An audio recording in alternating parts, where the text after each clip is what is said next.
మాల student JAC ఆధ్వర్యంలో ముఖ్యంగా తెలంగాణలో ఉన్నటువంటి మాల విద్యార్థులందరినీ మొన్న జరిగినటువంటి రోస్టర్ విధానంలో మాల సామాజిక వర్గానికి 22వ రోస్టర్ విధానాన్ని కేటాయించారు.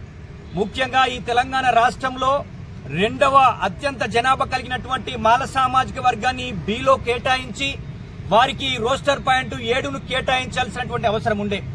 దీన్ని మేము తీవ్రంగా ఖండిస్తా ఉన్నాం. యావత్ తెలంగాణలో ఉన్నటువంటి మాల విద్యార్థులు నిరుద్యోగులందరూ కూడా చాలా ఇబ్బంది పడుతున్నటువంటి ఈ యొక్క సందర్భంలో మేము మాల విద్యార్థుల తరపున మాల సామాజిక వర్గం తరపున ఈ యొక్క రేవంత్ రెడ్డి ప్రభుత్వం చేసిన వర్గీకరణ చెల్లదు అని చెప్పేసి చెప్పదలుచుకున్నాం.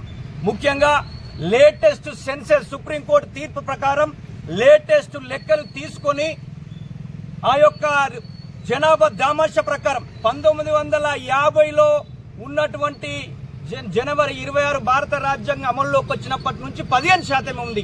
మరి ఈ రోజు 75 సంవత్సరాల తర్వాత ఎస్సీల పాపులేషన్ తెలంగాణలో 70 లక్షలు ఉంటే వాళ్లకు 15% రిజర్వేషన్ ఎందుకు పెంచలేదని చెప్పేసి మేము రేవంత్ రెడ్డి ప్రభుత్వాన్ని అడగదలుచుకున్నాం. అంతేకాకుండా బీసీల కులగణన చేసి 42% రిజర్వేషన్ ఇస్తా అని చెప్తున్నటువంటి రేవంత్ రెడ్డి ప్రభుత్వం ఎస్సీల యొక్క కులగణన ఎందుకు చేస్తలేదు? ఎస్సీల పట్ల మీ నిర్లక్ష్య వైఖరి ఏంటో మేము ఈ రోజు ప్రశ్నించదలుచుకున్నాం. ముఖ్యంగా మీకు దళితులపైన చిత్తశుద్ధి ఉంటే మీ కాంగ్రెస్ పార్టీ చేవల్ల డిక్లరేషన్ లో 18% ఎస్సీలకు రిజర్వేషన్ ఇస్తామని చెప్పారు. మేము మాల సామాజిక వర్గానికి సంబంధించిన విద్యార్థులుగా యువకులుగా ఒక డిమాండ్ చేస్తా ఉన్నాం. ఈ రోజు జనాభా మాది 22% పెరిగింది.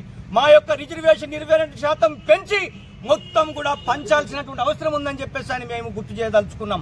అందుకే మేము ముఖ్యంగా మందకృష్ణ మాదిగ గారు, మీరు ఎందుకు మీకు మాదిగ విద్యార్థులపైన చిత్తశుద్ధి ఉంటే మాదిగ విద్యార్థులు ఉద్యోగ రంగంలోకి రావాలని ఉంటే మీరు 15% రిజర్వేషన్